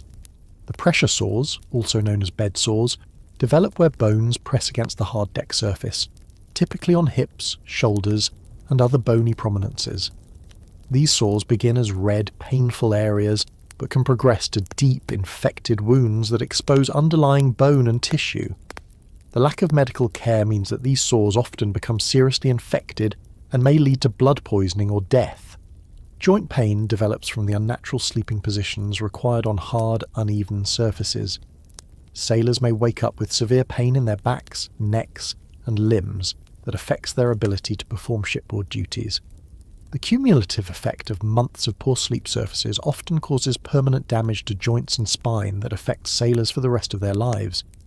Bedding, when available, consists of dirty rags or animal skins that harbour bacteria, parasites, and other sources of infection in an environment where washing or cleaning is impossible. These materials are never washed or replaced during the voyage, becoming increasingly contaminated with bodily fluids, food scraps, and waste products. Sleeping on contaminated bedding causes skin infections and other health problems that add to the sailor's medical burden. The animal skins used as bedding are often poorly tanned or untreated, meaning they may still contain blood, fat and tissue that attracts insects and creates additional sources of contamination. These skins become stiff and uncomfortable as they dry, and they may develop holes or tears that make them even less effective as bedding. The rags used as bedding are typically scraps of cloth from worn-out clothing or sail material that's been discarded. These materials often contain tar, salt, and other substances that irritate the skin and cause additional discomfort. The accumulated filth on these makeshift bedding materials creates breeding grounds for bacteria and parasites. Security during sleep is a constant concern, as valuable possessions may be stolen by desperate crew members who view sleeping sailors as easy targets for theft. Sailors must sleep with their few belongings clutched tightly to their bodies or risk losing everything they own to theft. Some crew members stay partially awake throughout the night to guard against robbery or assault by their shipmates, preventing them from getting adequate rest. The theft problem is so severe that sailors often sleep with knives or other weapons within easy reach, creating additional dangers in the crowded sleeping areas. Fights may break out during the night when theft is discovered or suspected, leading to injuries and further disruption of whatever rest might be possible. Some sailors tie their possessions to their bodies to prevent theft, but this makes movement and position changes difficult and uncomfortable. The constant vigilance required to protect belongings creates additional stress and anxiety that interferes with sleep, even when other conditions might permit rest. Weather conditions often make sleep impossible, as storms can last for days and require all hands to be available for emergency duties, forcing sailors to remain awake and active for dangerous periods of time. During severe weather, water may flood the sleeping areas, forcing crew members to remain on deck in dangerous conditions without rest or shelter. When storms flood the sleeping areas, sailors must find whatever dry spots they can, or simply accept being soaked throughout the night. The water that enters the ship during storms is contaminated with seawater, debris, and whatever pollutants the ship has collected, making it dangerous to extended contact with skin and clothing. The need for emergency response during storms means that sailors may be awakened repeatedly throughout the night to handle crises, preventing any sustained rest even when they're not actively working. The stress and adrenaline from storm conditions also make it difficult to relax and fall asleep, even during brief breaks in activity. The psychological stress of constant danger, disease, and discomfort makes relaxation impossible, even when physical conditions might permit sleep, as the mind remains alert to potential threats and problems. Many sailors develop anxiety disorders and other mental health problems that prevent them from achieving restful sleep even in calm conditions. The constant fear of death, injury, disease, and suffering creates a state of hypervigilance that makes peaceful sleep nearly impossible. The knowledge that tomorrow will bring more of the same suffering and danger makes it difficult for sailors to find the mental peace necessary for restful sleep. Many sailors lie awake thinking about their families, their homes, or their chances of survival, creating racing thoughts that prevent sleep even when their bodies are exhausted. The cumulative effect of chronic sleep deprivation creates a downward spiral, where lack of rest makes sailors more susceptible to disease, more prone to accidents, and less able to cope with the stresses of shipboard life. This creates a cycle where poor sleep leads to problems that create more stress and even worse sleep, gradually breaking down sailors' physical and mental health until they become unable to function effectively. When storms strike a medieval ship, the relatively miserable conditions of normal sailing become a desperate fight for survival against forces that can destroy the vessel and kill everyone aboard within minutes. Your survival depends on your ability to perform dangerous, complex tasks while being battered by winds and waves that can easily sweep you overboard to certain death in an ocean that shows no mercy to human weakness or error. The approach of a storm is often detected by subtle changes in weather patterns that experienced sailors learn to recognize, but the warning signs may come too late to adequately prepare for the violence that follows. The barometric pressure drops, creating headaches and discomfort among the crew, while the wind patterns become erratic and unpredictable. Clouds begin to build on the horizon, often forming the distinctive dark wall that indicates an approaching tempest. The first signs of an approaching storm create panic and frantic activity, as the crew rushes to secure loose objects and prepare the ship for the coming ordeal that could easily destroy them all. Everything that isn't firmly tied down becomes a dangerous projectile that can cause serious injuries as it's thrown around by the ship's violent movements. Barrels, tools, rope coils, and personal belongings must all be secured or moved to safer locations before the storm's full fury arrives. The preparation process is chaotic and dangerous, as sailors race against time to complete essential tasks before conditions become too severe to work safely. Men climb into the rigging to secure sails and equipment, while the ship's motion is already becoming violent, creating risks of falls and injuries. The urgency of preparation often leads to accidents and mistakes that create additional problems once the storm fully develops. Cargo must be resecured and redistributed to prevent it from shifting during the storm, which could damage the ship's hull or cause the vessel to become unstable and capsize. Heavy objects that break loose during a storm can crash through the ship's sides or crush crew members who happen to be in their path. The process of securing cargo is dangerous work performed in deteriorating conditions. As wind speeds increase, the ship's massive sails become impossible to control and must be lowered quickly to prevent them from tearing apart or capsizing the vessel. This requires sailors to climb the swaying rigging while being pelted by rain and buffeted by winds strong enough to tear them from their handholds and send them plummeting to the deck or into the sea.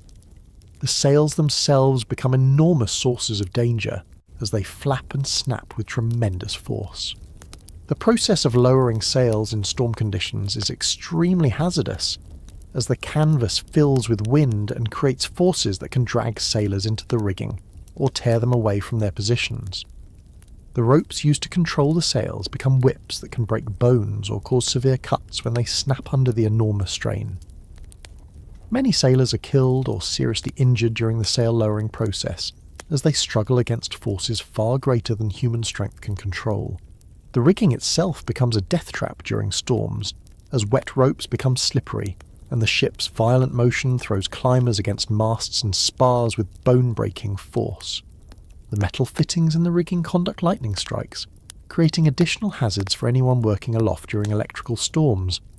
Some sailors are electrocuted while working in the rigging, their bodies falling to the deck or into the sea. The ship's motion becomes increasingly violent as waves grow larger, with the vessel rolling so far to each side that crew members are thrown against walls and equipment with bone-crushing force.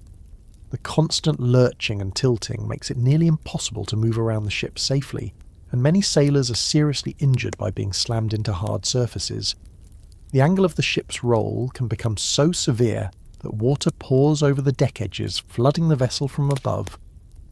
During the worst storms, the ship may roll through angles that approach 90 degrees, essentially turning on its side and threatening to capsize completely.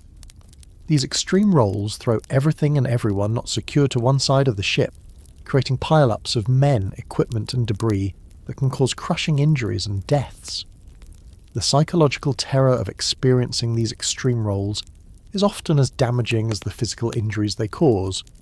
The ship's masts and spars create additional hazards during violent rolling, as these heavy wooden structures swing through enormous arcs that can crush anyone caught in their path.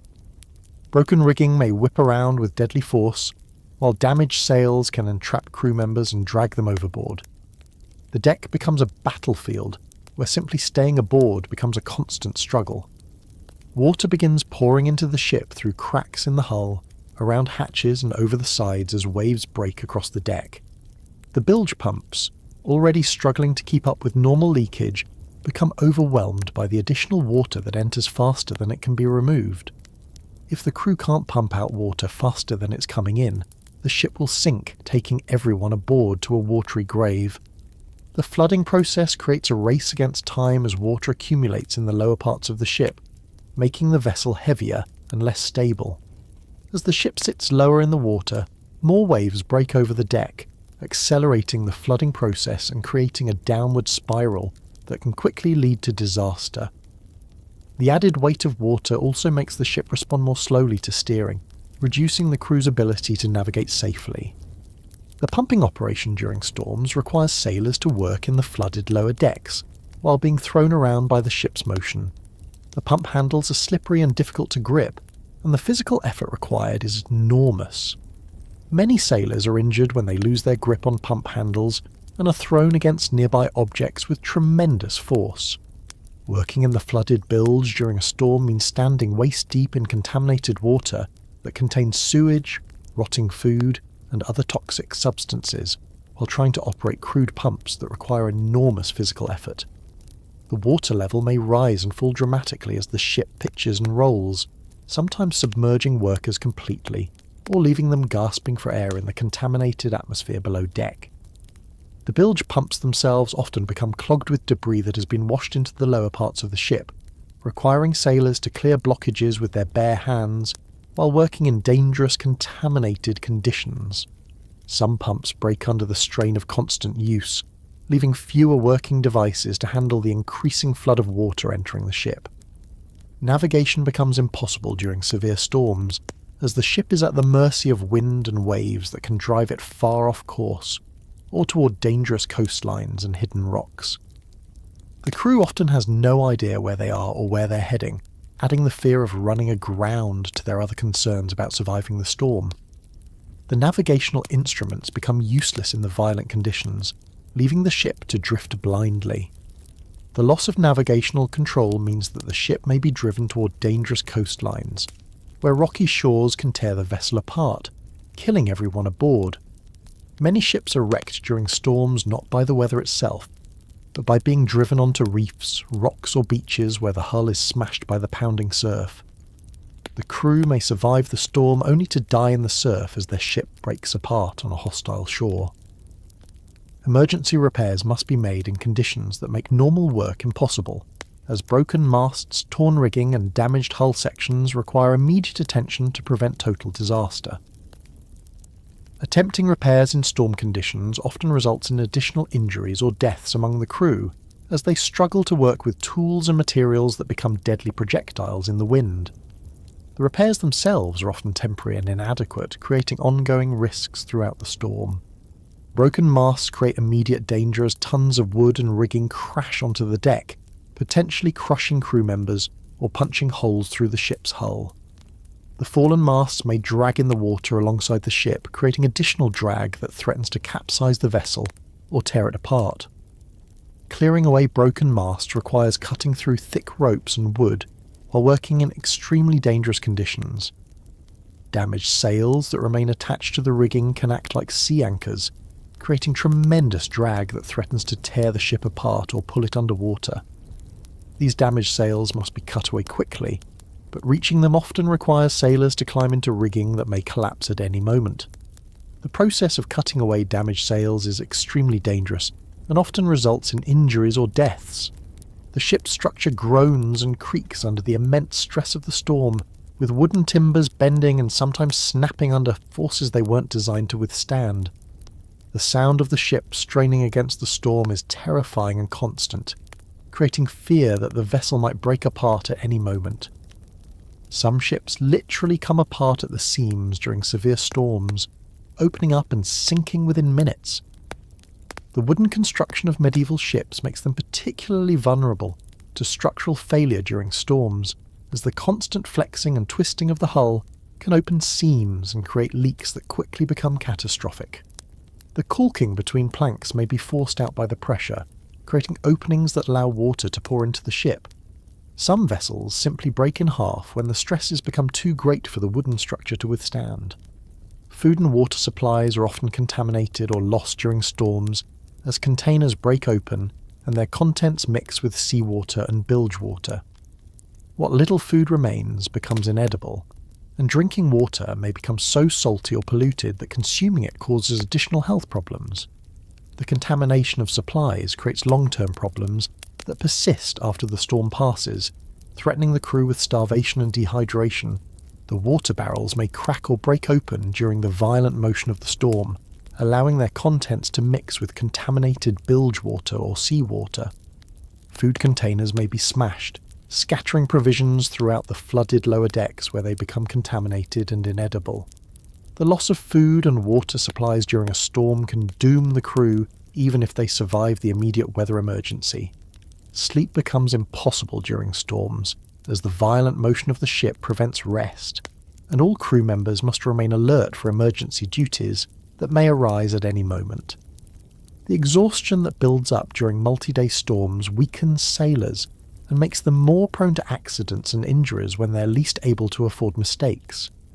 The combination of physical exhaustion and psychological stress creates conditions where even experienced sailors make fatal errors.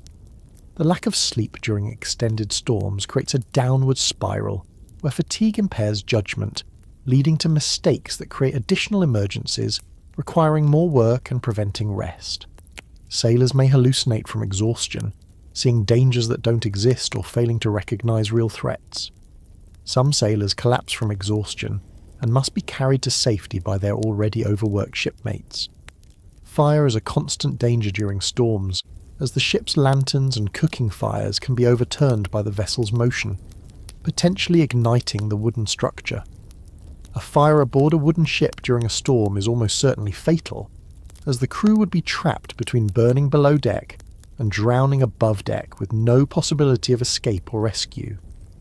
The ship's galley becomes particularly dangerous during storms, as cooking fires may spread to nearby combustible materials when the ship's motion causes flames or hot coals to scatter. The emergency procedures for fighting fires become impossible to implement during storms, as crew members can't safely access firefighting equipment or coordinate their efforts in the chaotic conditions.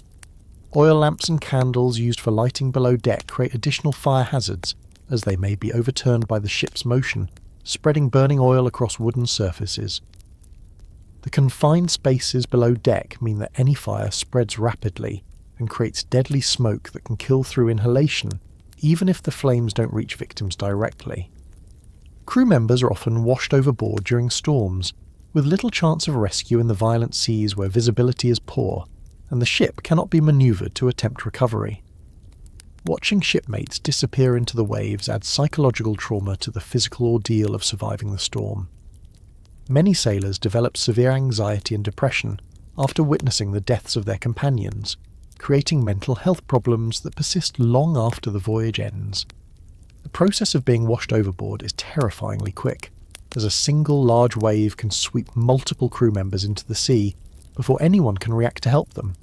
The victims may be visible for a few moments as they struggle in the water, but the ship's inability to turn around or stop means that rescue is virtually impossible. The psychological impact of watching helpless companions drown creates trauma that affects the entire crew. Some storms last for days, creating a prolonged ordeal that pushes the crew beyond their physical and mental limits as they struggle to survive conditions that seem designed to kill them. The combination of exhaustion, fear, injury and exposure often causes sailors to make fatal mistakes, or simply collapse from the stress. Extended storms test human endurance beyond reasonable limits, and often result in the deaths of crew members who might have survived shorter weather events. Multi-day storms prevent any rest or recovery, as emergencies arise continuously and require immediate response regardless of the crew's condition. Food and water become unavailable during extended storms, adding starvation and dehydration to the other stresses affecting the crew. Some sailors die from exhaustion and exposure even before the storm ends, their bodies simply giving up under the relentless assault of wind, water and stress. Communication becomes impossible during the worst storms, as shouted orders are drowned out by howling wind and crashing waves that create noise levels beyond human ability to overcome. The lack of coordination among crew members makes emergency procedures more dangerous and less effective, increasing the likelihood that the ship and everyone aboard will be lost. Critical information cannot be shared, leading to confusion and mistakes that compound the dangers of the storm. The breakdown of communication means that crew members working in different parts of the ship may be unaware of critical developments elsewhere, leading to poor decisions and conflicting actions that work against each other. Emergency signals cannot be seen or heard in storm conditions, leaving crew members isolated and unable to call for help when they encounter problems. When storms finally pass, the crew often discovers that essential equipment has been damaged or lost. Food and water supplies have been contaminated, and several crew members have been injured or killed. The aftermath of a storm often creates new problems that threaten the success of the voyage and the survival of the remaining crew. The damage assessment reveals the true cost of surviving the storm, which may have left the ship barely seaworthy and the crew decimated. Masts may be broken or damaged, requiring repairs that the remaining crew may not have the skills or materials to complete properly. Sails may be torn beyond repair, leaving the ship unable to make progress toward its destination. The rigging may be so damaged that the ship cannot be properly controlled, making navigation dangerous or impossible. This psychological aftermath of surviving a severe storm affects the entire crew, as the trauma of facing death and watching companions die creates lasting mental health problems. Some sailors become afraid to sleep, fearing that another storm might strike while they are unconscious. Others develop anxiety disorders that make them unable to function effectively in future emergency situations. The physical damage to crew members may be severe and permanent, with broken bones, severe cuts, and internal injuries that have no proper medical treatment available. Some sailors are left permanently disabled by storm injuries, making them less able to perform their duties and more likely to be abandoned at the next port. The combination of physical and psychological damage often makes storm survivors less capable of handling future emergencies, creating a cycle where each storm leaves the crew weaker and more vulnerable to the next weather crisis. The appearance of pirate ships on the horizon transforms your already miserable voyage into a desperate fight for survival against human predators who view you and your cargo as opportunities for profit through violence and murder. Medieval pirates are not the romanticised adventurers of popular fiction, but rather brutal criminals who will kill without hesitation to steal anything of value. The first sight of approaching pirate vessels creates panic among the crew, as everyone knows that capture means torture, enslavement, or death.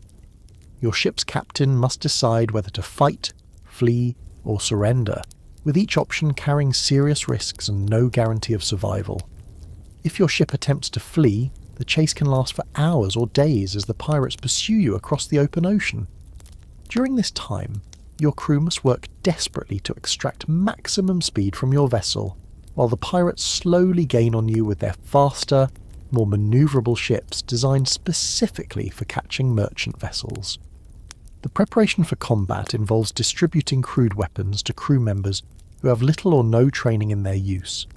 Swords, axes, and crossbows are handed out to sailors who are already weakened by disease and malnutrition, with minimal instruction on how to use them effectively against experienced fighters. When the pirates catch your ship, the first phase of combat involves exchanges of crossbow bolts and other projectile weapons as the vessels close to fighting distance. These early exchanges often result in serious casualties on both sides, with wounded men screaming and bleeding on the deck while the battle continues around them. The boarding action begins when the pirate ship comes alongside your vessel and throws grappling hooks to prevent your escape. Pirates swing across on ropes or jump between ships, while your crew attempts to repel them with whatever weapons are available. The fighting is brutal and chaotic, with no quarter asked or given by either side. Medieval ship combat is fought with edged weapons in cramped spaces where every swing of a sword or axe can hit friend or foe. The slippery, blood-soaked deck makes footing treacherous, and many combatants are killed or injured by falling rather than by enemy weapons. The noise of metal striking metal, wood, and flesh creates a deafening cacophony that adds to the confusion. Pirates who successfully board your ship are experienced killers who fight with desperate ferocity, knowing that capture means execution if they're taken alive. They show no mercy to defenders and often kill crew members who have already surrendered, either for sport or to intimidate other potential resistors. The ship's officers and any passengers are primary targets for capture, as they're most likely to carry valuables or have family members who might pay ransom. However, the process of determining who might be worth keeping alive often involves torture and interrogation that many victims don't survive. If your ship's resistance collapses and the pirates take control, the surviving crew faces a grim fate. Some may be pressed into service with the pirate crew, but this means abandoning any hope of returning home and accepting a life of crime that will likely end in violent death or execution. The looting process involves pirates searching every part of the ship for anything of value, often destroying cargo and equipment in their haste to find treasure. Personal belongings of the crew are stolen, leaving survivors with nothing but the clothes on their backs. Prisoners who aren't killed immediately may be tortured to reveal the location of hidden valuables, or to provide information about other ships and their cargo. The torture methods used by medieval pirates are designed to cause maximum pain and often result in permanent disability or death, even if the victim eventually provides the information demanded. Women passengers or crew members face additional horrors, as pirates often view them as opportunities for assault and abuse before deciding whether to kill them or sell them into slavery. The medieval period offers no legal protection for victims of pirate attacks, and surviving such encounters often means living with trauma and injuries for the rest of one's life. Some pirates specialise in taking prisoners for sale in slave markets, condemning survivors to lives of forced labour in foreign lands with no hope of rescue or return. The slave trade provides pirates with steady income and creates incentives for them to keep some victims alive, but the conditions of slavery are often worse than immediate death. The aftermath of a successful pirate attack leaves your ship stripped of valuables, many crew members dead or wounded, and the survivors facing the challenge of continuing their voyage with damaged equipment and depleted supplies. Many ships that survive pirate attacks are later lost due to the damage and losses sustained during the combat. Pirates may deliberately damage your ship's hull or rigging to prevent pursuit, or to ensure that any survivors die slowly from exposure and starvation, rather than reaching port to report the attack. This practice condemns innocent sailors to lingering deaths and demonstrates the complete lack of humanity among these maritime criminals. Navigation during the medieval period relies on primitive instruments and techniques that are easily disrupted by weather, equipment failure, or human error, making it frighteningly easy for ships to become hopelessly lost in vast oceans where rescue is impossible and death from starvation or thirst is inevitable. Your ship's navigator uses crude instruments like the astrolabe and compass, but these devices are often inaccurate and difficult to use properly, especially in the rough weather, when taking precise measurements becomes nearly impossible. Small errors in navigation can result in the ship being hundreds of miles off course, with no way to determine the mistake until it's too late to correct. Charts and maps of the medieval period are incomplete and often incorrect, showing dangerous rocks and reefs in the wrong locations or omitting them entirely. Following these inaccurate charts can lead ships directly into hazards that destroy the vessel and kill everyone aboard. Weather conditions frequently make navigation impossible for days or weeks at a time, forcing ships to sail blindly without knowing their position or direction. During these periods, strong currents and winds can carry vessels far off their intended course, with the crew having no idea how far they've drifted or in which direction. The ship's compass, if available, is a primitive device that's easily affected by nearby metal objects and magnetic anomalies that can cause it to point in completely wrong directions. Navigators who rely too heavily on faulty compass readings often lead their ships into disaster. Celestial navigation requires clear skies and precise timing that's difficult to achieve with medieval timekeeping devices, cloudy weather.